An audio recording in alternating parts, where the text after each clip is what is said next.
Hey everyone, Jake and Tevis here with Ticket Price Podcast. Just jumping in to let you know we're on Patreon. We finally did it. It took us longer than we thought. We're not very smart. But if you enjoy the show, check us out. $3 subscription cost. Can't beat that. With it, you're going to get early access to our episodes. You're going to get bonus content, as well as our community forum. Laugh, joke about the show, tell us how bad we are, share your favorite moments, but most importantly, give us recommendations for movies you want to hear us talk about. If we like it, we're going to do your movie. We're going to give you a shout out during the show as a thank you for giving us the idea. Thank you all for listening. Ticket Price Podcast at Patreon. Check us out. Good morning, good afternoon, good evening, whenever it is you're tuning in. Thank you for being here. Welcome to, what is this now, episode 5 of Ticket Price? I don't know. I don't listen to this show. Neither does my mother. Thank you for that. Yes, episode 5, ladies and gentlemen. Thank you for tuning in. I am your co-host, Jake. With me, as always, across the way, my co-host, my friend, the only guy I know who watches Braveheart and actively cheers for the English. Tevis at Master Control. What the hell? I hope you know I wear a kilt when I watch Braveheart. That's a weird thing to do in general. I know. But it helps me with my Mel Gibson love. Well, I can't wait to get into Mel Gibson. I don't know if we've talked about this. My top 3 celebrity crushes. Have we talked about celebrity crushes? No, that has not even been a thought brought up. Okay, number 3, Emma Stone. Very attractive, great sense of humor. That's Truth be told, never want to meet her, though. I have a bad history with anyone named Emma. That's this weird tangent. Or women in general. Well, that's true, too. I'm very awkward. Also, I like wrestling and Ninja Turtles, and I do a movie podcast that's listened to by apparently just me. Shocking, I'm not killing it with the ladies. Goddamn, what was I even talking about now? Emma Stone. Emma Stone, number 3. Number 2, Sally Field. Holy shit. Love Sally Field. Okay. Flying Nun, so hot. Sally Field reminds me of my mother, so I can't go there. So hot. No. I'm not going to lie, that makes it better for me. I'm glad you shared that. I'm going to need that for tonight later. That's a masturbation joke, everyone. Highbrow humor. And then number 1 is Mel Gibson. What? My number 1 celebrity crush of all time is Mel Gibson. Okay. Is it the mullet he had in Lethal Weapon? It definitely helps. That is a magnificent head of hair. When he's Mad Max and has the scruff. When he's got the long hair with the braid in Braveheart. When he's got the colonial rogue knot in The Patriot. Any of his hairdos are amazing. I forgot about The Patriot. I know what we're doing next, ladies and gentlemen. No, top 3 celebrity crushes in that order. Okay, I wouldn't have pegged you for the Mel Gibson guy. Mel Gibson can peg me as Mel Gibson guy.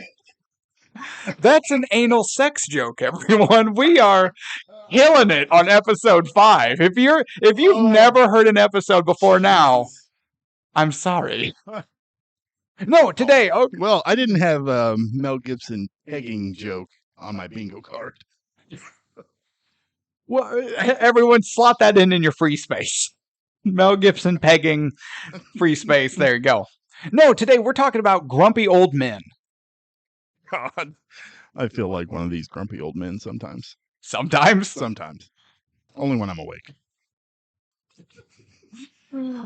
Are we ready to dive into this son of a bitch? Yeah, what's this movie we're doing? The 1993 film Grumpy Old Men, screenplay by Mark Stevens Johnson, directed by Donald Petrie, I believe, starring Jack Lemmon, Walter Matthau, Ann Margret, Burgess Meredith. If anyone's keeping track, this is the largest cast that I've ever written down to read. Usually I only do 2, but I did 4 because they're so amazing and they deserve it.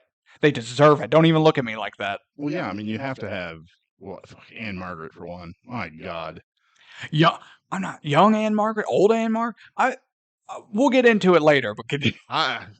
I don't. Top 3? She topped Ann Margret top 3? She just kind of maybe bumped Jennifer Aniston down a notch.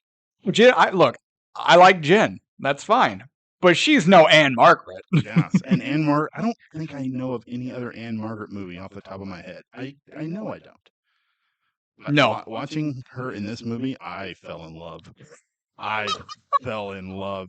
Like I spit in my hand, fell in love. You were about to shove Jack Lemmon down the stairs. Yeah, when we thought he died, I was like, hell yeah. That means she's open for this guy. Making my move. Up yours, Gustafson. Now, dickhead. Okay, I have to be fair. That's one of the things we pride ourselves on in this show, fairness. Whether we like it or not. Yeah, you do. Yeah. I gave Avatar all the trouble in the world because I hate it.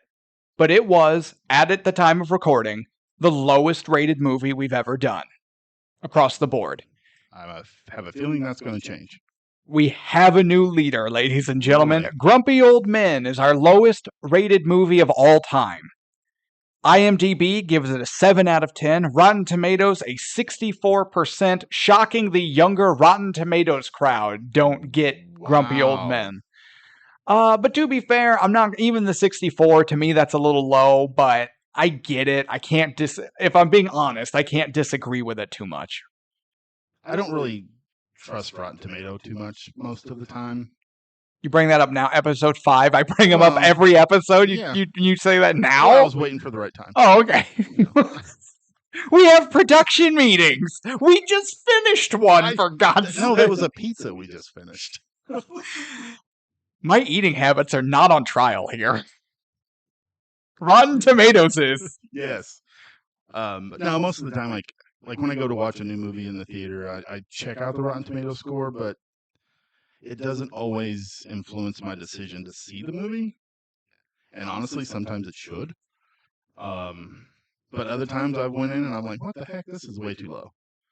But this is a movie from 1993, so.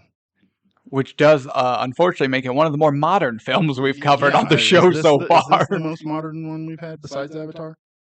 It's second most, yeah. Yeah. Second most recent. Okay, yeah. So we finally got out of the 80s. Yeah, right? Hey, look at that growth. Budget of estimated $35.1 million. Worldwide gross of $70.1 million. It doubled its money. Not too bad. So not... But it did do well enough to get a sequel. Yes. Yes, it did. And while I was doing my research, that one had a budget of 25-point-something million. I'm not sure what it grossed. We may cover it in the future. I hope we cover it in the future. Maybe. We still words are hard. We still have yet to hit a sequel. So that actually brings up a good point. I was debating on bringing up with the audience or not, but this actually seems like a good time. So we have our hat of movies that we draw from to pick randomly. Movies that are part of a series, we very specifically only put the first one in because we wanted to do so. Like if you've listened before, we did Indy, Raiders of the Lost Ark. We didn't put any of the other Indiana Joneses in until we did Raiders first. When we do sequels, we're trying to, or not just sequels, but when we're doing series, we're trying to do them in order. So when Raiders came out, Temple of Doom went in. So that's, if you're wondering how we're doing this or why it seems like we always get the first of something, that is intentional.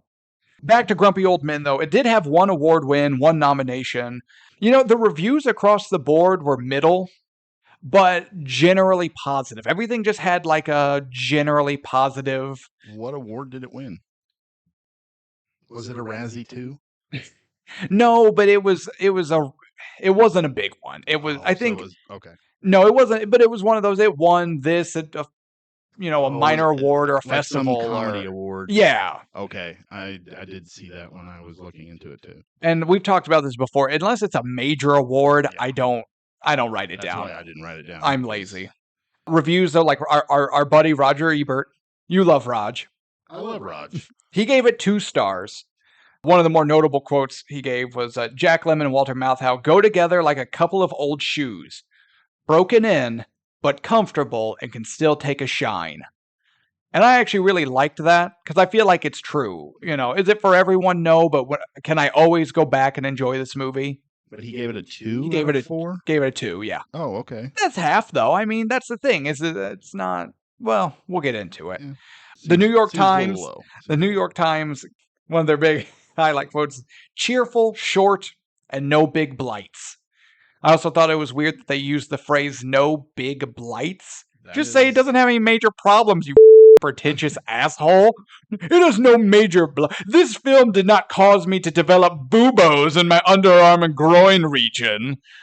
Like he got the Black Death, blights. What was this? New York Post? New York Times. Oh, New York Times. In 93, this was one of their... Well, somebody bought a new thesaurus, apparently, and was eager to break it in. I love the Saurus. Yeah. But That's no, my favorite dinosaur.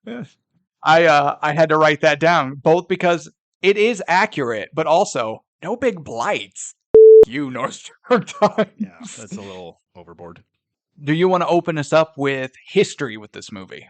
My history with this movie, I watched this one time, about 94, 95, somewhere around there. I had a friend who absolutely loved this movie.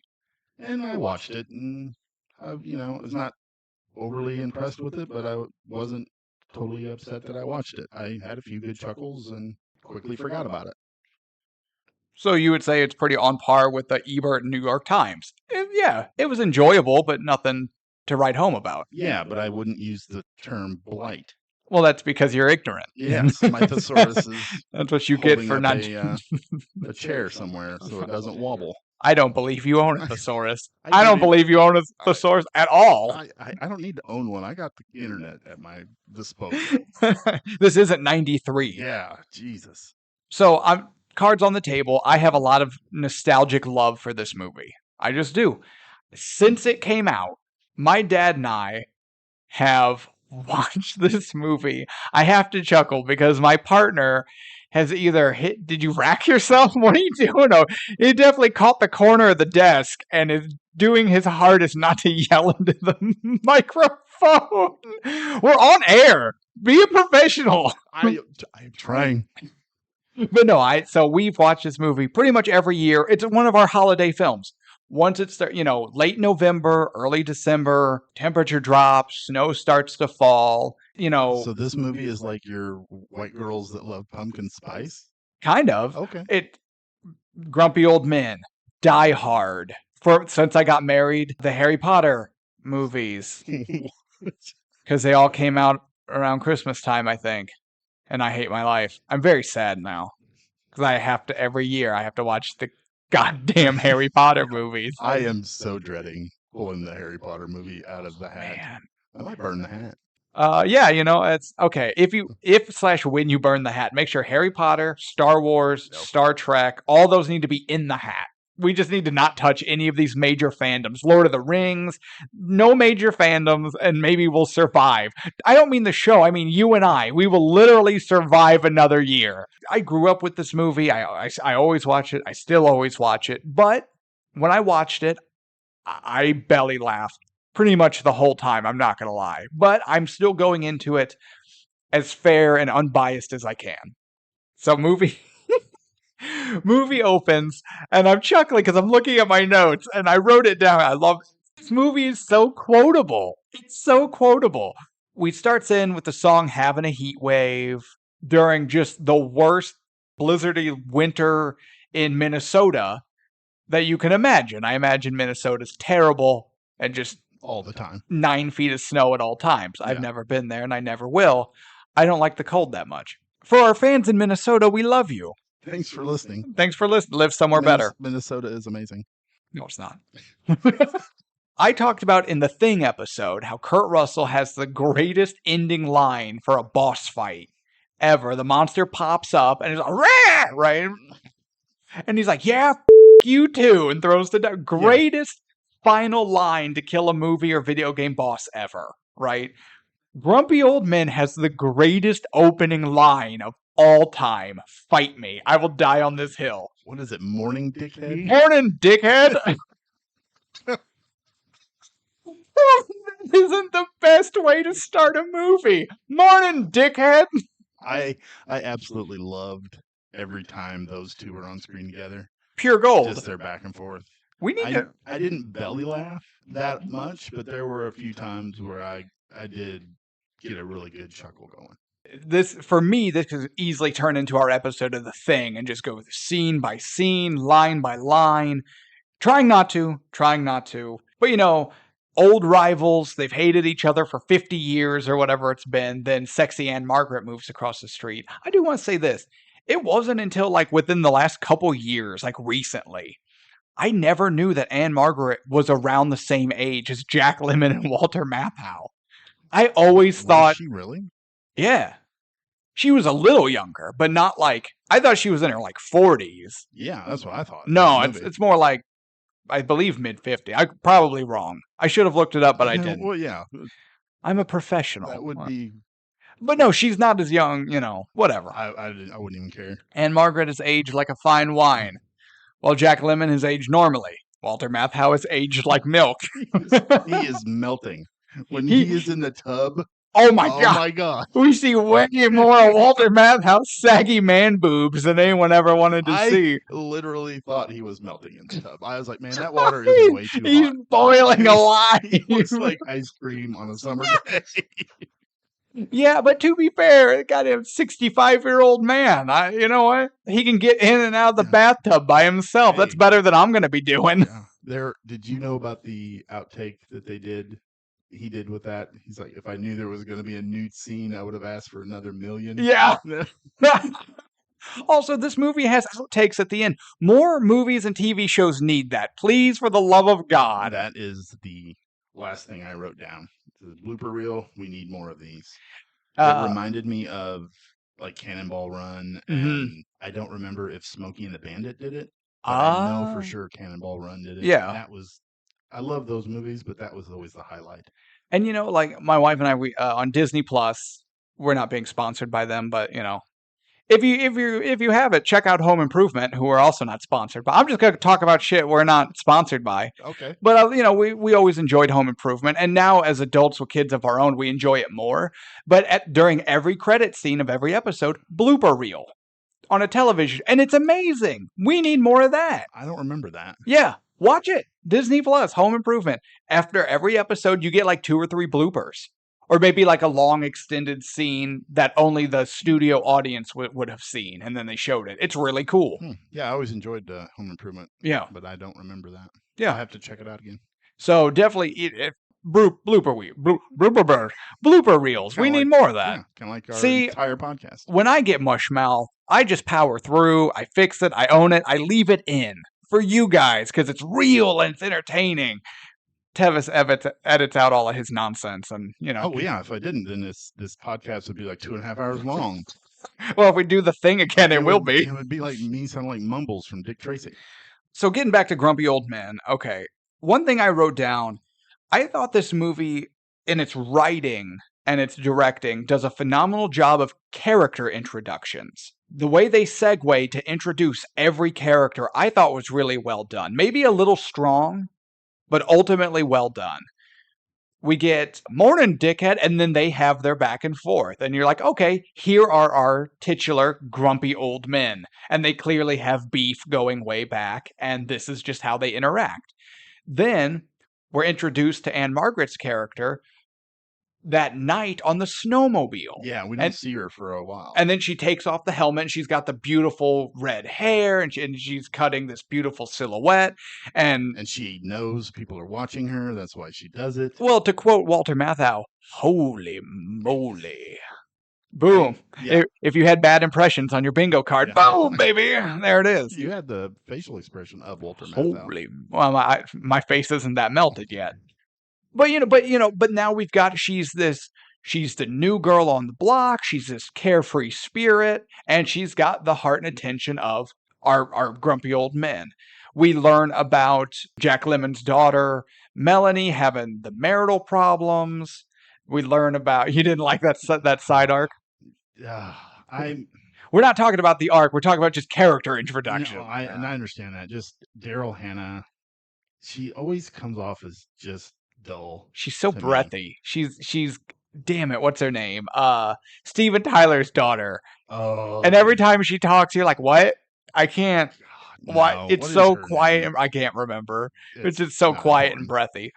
No, even like in Splash, she was just a dull character. Yeah. And same way in Roxanne. I was like, okay, Steve Martin, I don't understand what your infatuation is with her. She's dull. She's I don't just understand dull.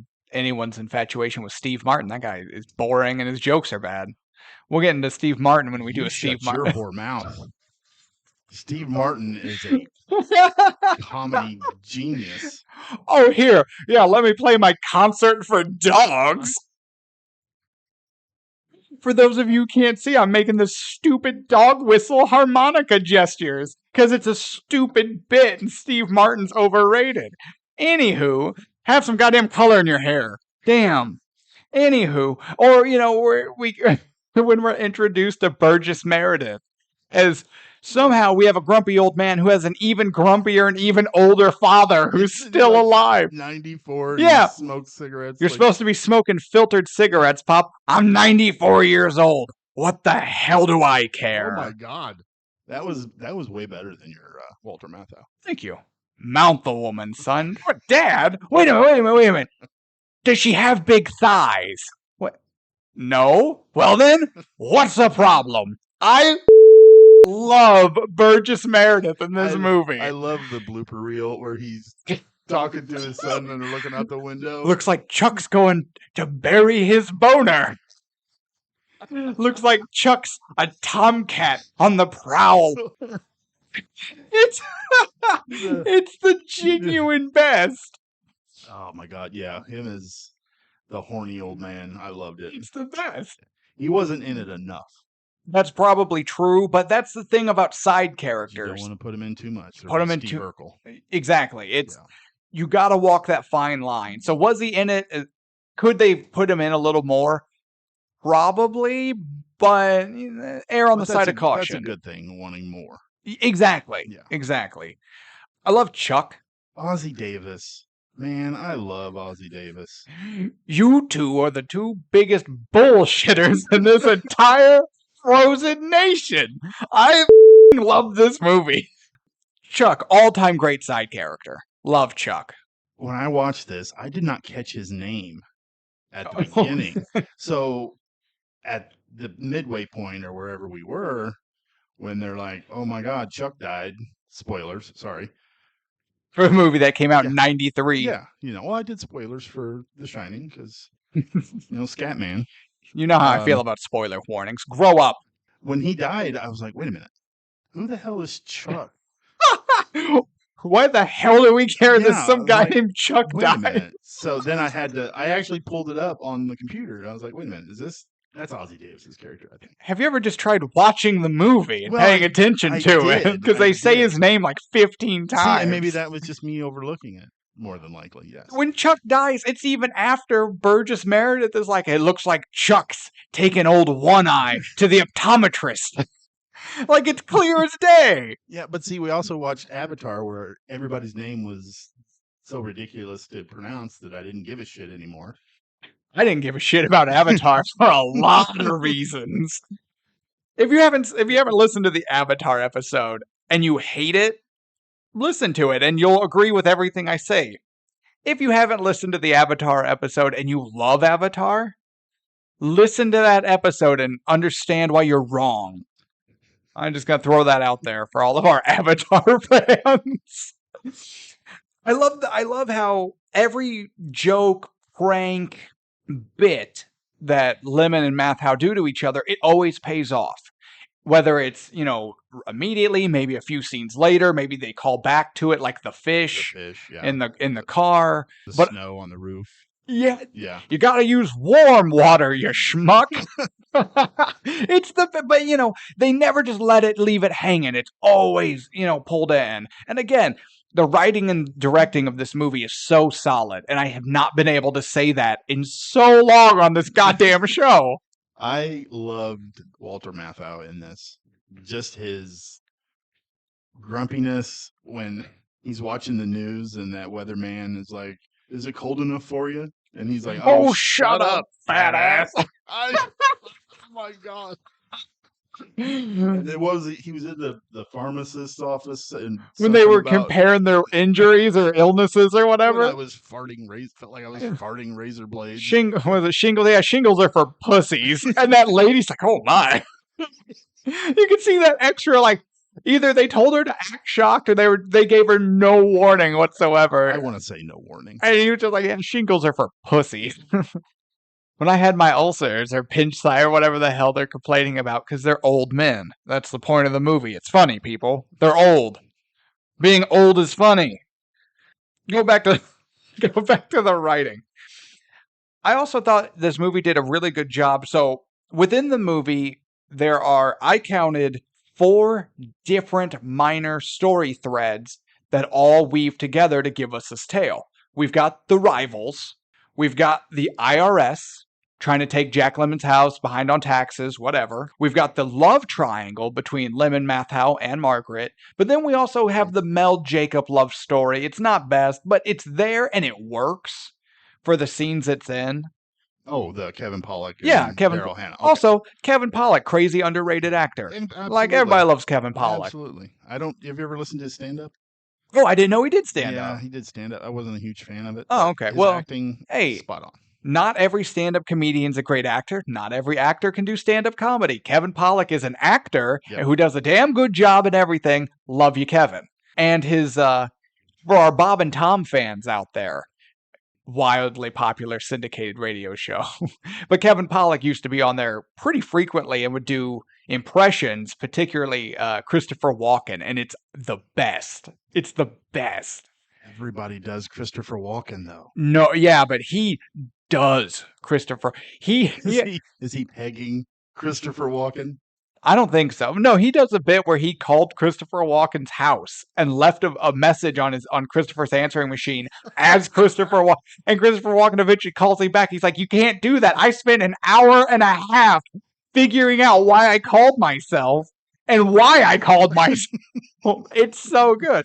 So for our Bob and Tom fans, Kevin Pollak, you know what we're talking about. If you don't, learn. I'm not here to babysit you. I feel like Kevin Pollak was everywhere in the 90s for like 2 or 3 years, maybe 4 years. Yeah. And now I don't even know. Is he doing anything at all? I don't think so. I haven't seen or heard anything about him. We're talking about Christopher Walken or Kevin Pollak? Kevin Pollak. Oh, I was looking at my notes. I wasn't listening to you. No, I don't think Kevin's doing much. Christopher's not either, but Christopher Walken's 1,000 years old. Yeah, but he's done more recently than Kevin Pollak. Yeah, but I don't know why everyone loves Christopher. Well, I'm not talking about Christopher Walken anymore. God damn it. We're talking about grumpy old men. We're talking about Kevin Pollak. But no, so the movie, though, I think, whether you like all the storylines or not, it's whatever. I think the movie does a good job at weaving these 4 story threads together. Yeah, and it does pay off at the end. Every single one of them. Yes. That doesn't happen very often, and sometimes when it does, it's not believable. This is very believable how everything comes together. So again, kudos to the writing. Even if this isn't, this movie isn't necessarily your cup of tea or whatever, credit where credit is due. Also, I hope Stanley Kubrick watched this and learned how to do cuts, because a month later, black title card looking whatever, no, it sucks. No one knows what's going. It's stupid. Think about the scene where Chuck is going to visit. He's having dinner with Ann Margret's character. That is how you cut a movie. Do you remember the scene I'm talking about? No, I don't. So everyone is watching. Who's Chuck? Damn it. So Chuck's going up and they're like, "What is he doing? I can't believe he's that crazy son of a..." And then it cuts. So Walter Matthau's like, "What's he doing?" Cuts to Jack Lemmon. "What is he doing?" Cuts back to Walter Matthau. "He's doing it. That crazy son of a..." Cuts back to Jack Lemmon's bitch. And then his daughter's there and is jealous. And we're seeing how both households are watching the same event, and the way they're cutting and the way it works with the dialogue. It's the best. It's like they're finishing each other's sentences. And that's how you cut a movie. It's so good. I wish I could say and do the things from Grumpy Old Men to Stanley Kubrick. Morning, Dickhead. If you don't know why I hate Stanley Kubrick, go back and listen to The Shining if you haven't already. And if you have, finish this episode and then go back. We desperately need the numbers. Do we have 2001: A Space Odyssey in the hat? I think so, and I hate my life. I swear to God, I'm going to be the angriest, most bitter person when we do that movie.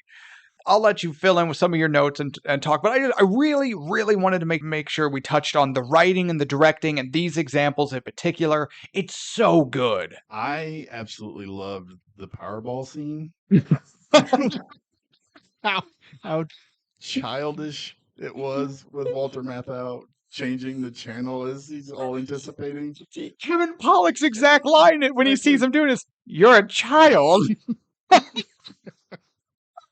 love that the son is the one that's trying to correct the father's behavior. That just, oh my God, that cracked me up so much. Pollak tries to make Walter Matthau apologize. Jack Lemmon's ready with the hose and sprays him. Sprays the shit out of him. Cut to the next morning where they're getting up and getting ready to start their day. "Hey, dickhead, did you win the lottery?" "Yeah, did you enjoy your shower, smart ass?" It's the best. Oh, God. Yeah, that one was probably my favorite of the whole thing. Do you have more? Can I interject with a negative point? I have a negative point on this movie. Oh, I have negatives too, but I'll save those for later. Go ahead. Okay. We have what I can only describe as the second worst hat in cinema history. Walter Matthau's hat? Jack Lemmon's hat. Which one? I don't remember that one. He's getting ready for his date. Him and Matthau are getting ready to go over to Ann Margret's house, right? Matthau beats him to the punch. But Jack Lemmon ultimately settles on like this big Russian-looking fur coat with matching like beret-ass hat thing. It's awful. I must have missed that. Along with... Did you watch this Chuck's movie? name. What are you doing? I have a bit on how much I hate hats. And this, I had to bring it up because you give me trouble about McCready's hat, which is still the worst, by the way. Now I'm upset that I didn't pay that much attention. Goddamn, we're going to watch it before we leave here tonight. We're going to watch. That's when they were getting ready and the song Too Sexy was playing? Yes. Oh my God. Which is also amazing. I have not heard that song. Too sexy for my life. No. Too sexy for no. Well, that was the Matthau tub scene, too, as these two sexies. Maybe that's why I didn't see the hat, because my eyes were on fire from the melting of Walter Matthau. So, that's really the only negative I have, is that god-awful hat. Please, go ahead. List your gripes, and I'll tell you why you're wrong. I didn't really have a glaring... Blight? Yeah, I didn't. My blights were not on full display. I think you get arrested for that in this day and age. There were moments of this movie that I was watching, and I just wasn't interested. I can't point out why. When Ann Margret started hanging out with Walter Matthau, I was like, no, this doesn't work. I don't like this. Doesn't work. That's the emotional heartstring of the movie. That's that part. No, it was her and Jack Lemmon. You said Walter Matthau. Yeah. Okay. When her and Walter Matthau were hanging out together. Yeah. I was like, this doesn't work. I don't like this. No, that part of the movie is the emotional heartstring. Yeah, I get that. But I didn't even find their interactions that enjoyable. Because they weren't meant to be together. I know, and maybe that's why. Why are you so bad at love? I don't know, but I am. And now I know why. Yes, all because of Walter Matthau. And Margaret's dead husband's huge penis. As we know from the sculpture in her home. Why didn't we see it? Because it was 93, not... when did Boogie Nights come out? Oh. We haven't done it. You think I just have an encyclopedia of knowledge of movies? Yeah. Jack Lemmon and Walter Matthau were not just going to have a full dick in their movie. It's not The Hangover. Just a wooden one. It was just a it doesn't matter. Nobody. Although we do kind of see it when they're moving. The movers are putting the statue in the house, and the cover falls off, and you're like, "That's a penis." And then they see that. Did you even watch this movie? No, that was. Why are we talking? Be quiet. Just make sure all the sound works. I'm going to talk about this movie myself now. That was the part where Jack Lemmon's like, Jesus, and then there was a. And then it was a painting of Jesus. Yeah. Yeah, when they brought the statue out, you can see a huge dong. But it was covered. No, the cover comes off, and it's from their across the street view or whatever. So, but you just see this huge dong in the distance. Yeah, I didn't catch that. I don't think you didn't catch anything. I didn't catch the hat. I didn't catch. You're Chuck's supposed name. to be a goddamn professional. Well, that's wrong. Clearly. This. God damn it. But I did catch the plush Garfield joke. No. I Yeah, you were paying remember- attention when Ann Margret was on screen. You know, you're jerking it. Yeah. Yes, Ann Margret is amazing. Well, no doubts. No doubts. Wait, okay. Of all the movies we've done, is Ann Margret the greatest female actress Absolutely. we've done so far? Absolutely. Well, who was in a movie that we've talked about on this show so far? Well, other than Sigourney Weaver, but as far as acting goes. Oh yeah, I'm not gonna lie. I blocked Avatar out of my head because I'm never gonna watch that piece of trash again. I forgot she was in it. Yeah. Okay, fair. But Ann Margaret's fantastic. Ann Margaret's great. Do you have a gripe that actually pertains to something that would have been answered had you been watching the movie? No, probably not. So Chuck talks about it. Who? I hate you. and I hate this bit. You know, man. Star-Lord, Chuck. You might know me by another name. Chuck. Ozzie Davis. Yes, I remember. Greatest Who line delivery in movie history. Owen Wilson. Oh. Oh no, it's Owen Wilson is wow. Wow. Wow. Wow. God. Man, we have all the impressions in this so episode. terrible. Wow. I wish he was here so I could bust that nose again. Say wow to this. When they're talking, Chuck and Burgess Meredith, they're talking about the experiences. That's all we have in life. And damn it, that is such a good point. That I feel like it's such a good bit of advice, and I wrote it down because damn it, it's true. We need to follow it. Our listeners everyone needs to follow it. When you're 94 years old and you're smoking unfiltered cigarettes and every meal is beer and bacon, because what the hell do you care? And you're looking back on your life, Johnny, all you have are the experiences. Who's Johnny? He's talking to Jack Lemmon's character. His name was Johnny? John Gustafson. Oh, I just never caught his first name. I always called him Gustafson. Whatever. Gustafson. Gustafson. See, I can't even say that. Clearly. Gustafson. Yeah. But no, he called him, his name was John Gustafson. And Max Goldman is Walter Matthau's character's name. Ask me Ann Margret's name. What's Ann Margret's name? No idea. It's Ann Margret. I have no idea either. What's Walter Matthau's name in this? Max Goldman. And literally, you didn't watch the movie, now you're not even listening to the goddamn show we're doing. This is the worst show that we've ever done. And now, I do believe he has just referenced as Dad, Grandpa, and Mr. Gustafson. I don't believe he gets a first name. Mickey. Yes, that's it. That's where Mickey went to retire. What's Minnesota. What's Penguin's first name?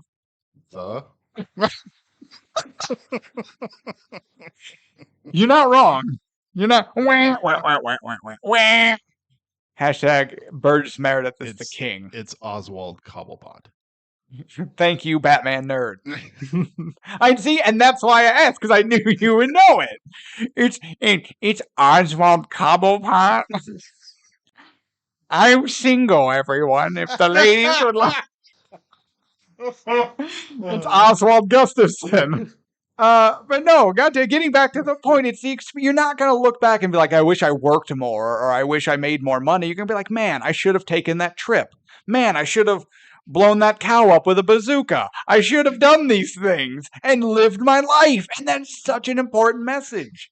That is not where I thought you were going when you said blown that cow. The experiences you want to have are yours and yours alone. I don't have to know about all of them. Live your life. Live it to the fullest before you die. Possibly during one of these experiences, but at least you'll die as an experience. Everyone else will be like, oh man, remember when Dave died? Super sad, but that was cool. Jet ski ring of fire. Dave decapitated. It was amazing. Very sad for his wife, but it was amazing, Yeah, hell yeah. Or when John dies from the ice house getting sunk into the lake. Okay, I'm glad you brought that up. Best fight scene in a movie we've had so far. You're defending the fight scenes of goddamn Indiana Jones. The grumpy old men fight scene is the best. That's going to be on the shirt. It's just the best.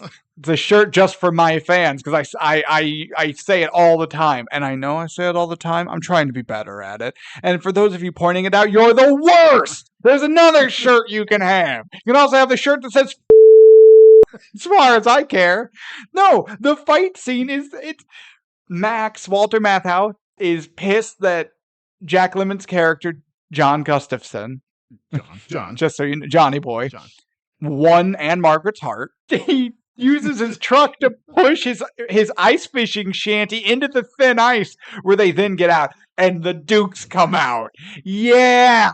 Then he tried to stab him with a frozen fish. I forgot about the fish. That was funny. And then that's when Burgess Meredith comes back up again. And he's like, "That's fish. Don't make me split you two up again. Damn it. Kids, can't live with them, can't shoot them." Yeah, that whole scene was really good. That was between that and the Powerball scene. Those are my two favorite, but I still think the Powerball scene was a little better. Okay, the Powerball scene. Did you just have wild flashbacks to watching TV back in the day with some of those commercials? Pizza, Little Caesars. Yeah! Yes. How many Little Caesars commercials came out? There's like 3. Like 3 of them, yeah. Were they sponsored? Probably. That's. Why'd you say sponsored like that? You looked at me and gave a little head shake. You were like, were they sponsored? What are you doing? I don't know. What are you doing? It's weirding me out. You're weirding me out. We should be in separate rooms when we do this. We should be on separate shows when we do. We'll do a show where the person who watches the movie talks, and the person who had it on in the background or did whatever. I had laundry to fold. I hate you so much. But every time Ann Margret came on, I was you like, just sprinted into the room, underwear in hand. Both what you were washing and your the ones you were wearing. Yes. Oh man. And then okay, honestly, my last note on this is more movies need bloopers. We talked about it before. More movies need bloopers. So good. What do you have? What have we missed or not touched on? I was really invested in Gustafson and Ann Margret getting together. Like the sex scene? Like no, just them together. Oh yeah, as a couple. And when he told her, we can't be together or whatever, and then she went to Matthau, I was like, man, that's not right. And then he has his heart attack. And I had seen this movie before. I knew there was a sequel, and I even knew in the sequel that they get together. But I was still invested in, is he going to die? Did he die? Because they had that funeral fake out. That really made me understand that I enjoyed this movie a lot more than I thought I would. And that just goes to show how good this writing was.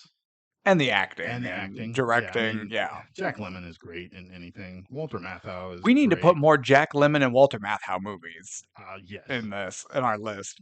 Because didn't they do like 9 together? Something like that.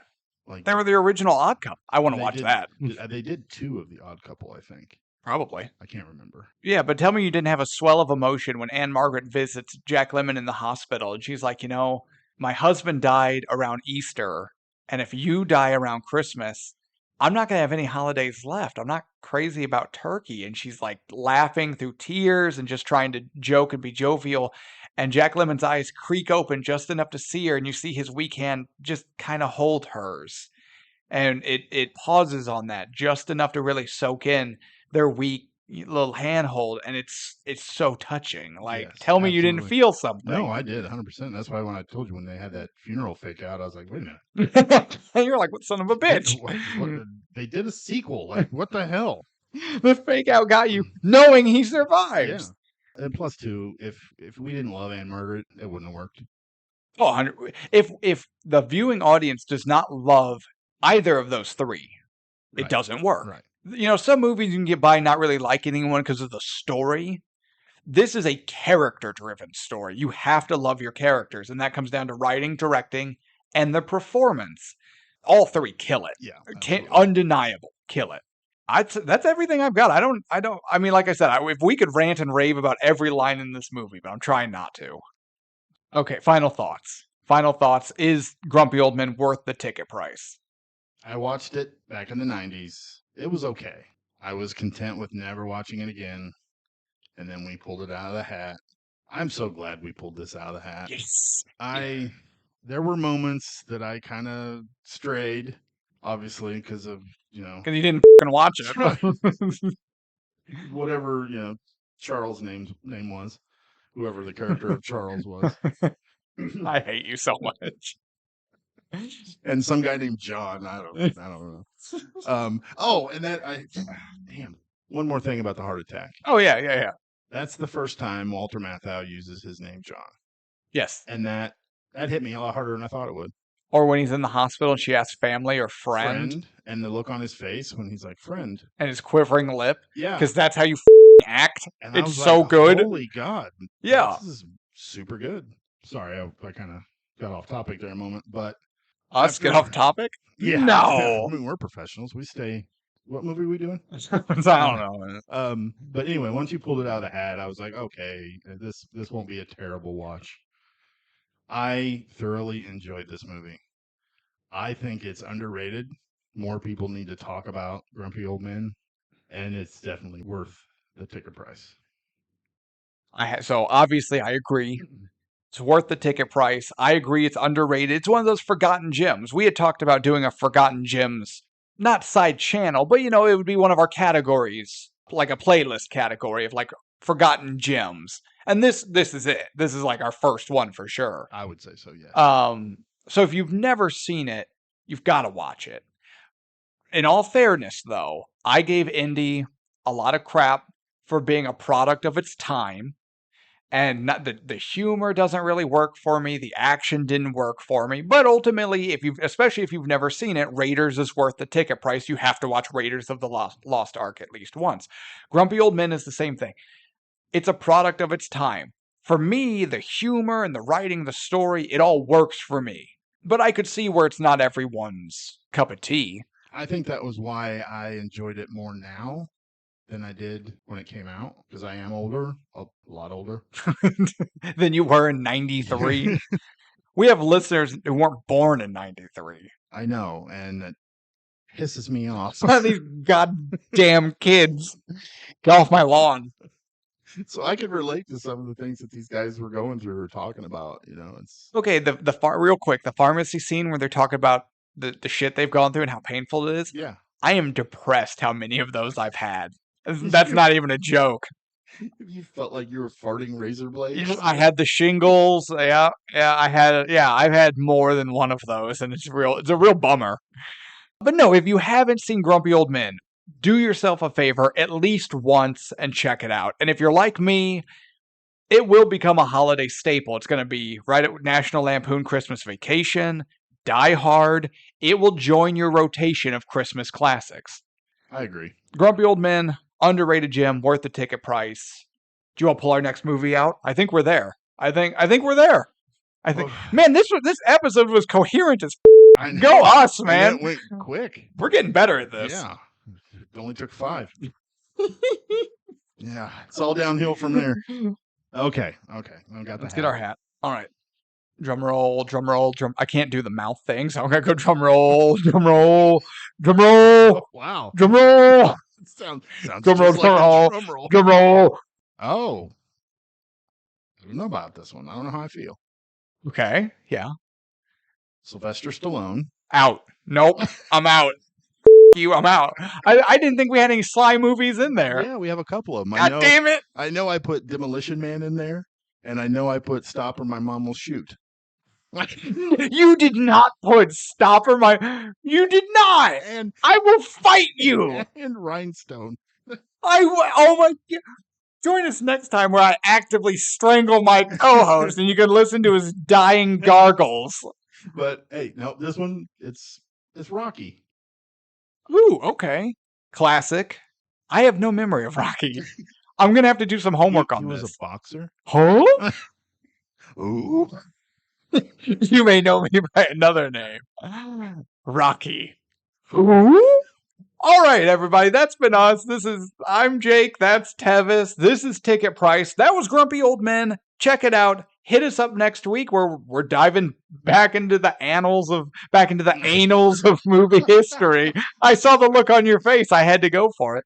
Well, we're going, to the 80s? 70s? 70s. 70s. I think it was 76.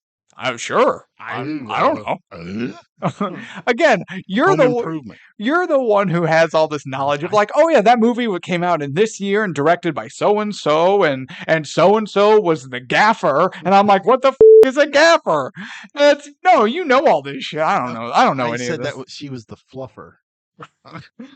All right, everybody, join us next week for Rocky. We'll try to tone down the fluffer talk. I promise nothing. No guarantees. All right, peace.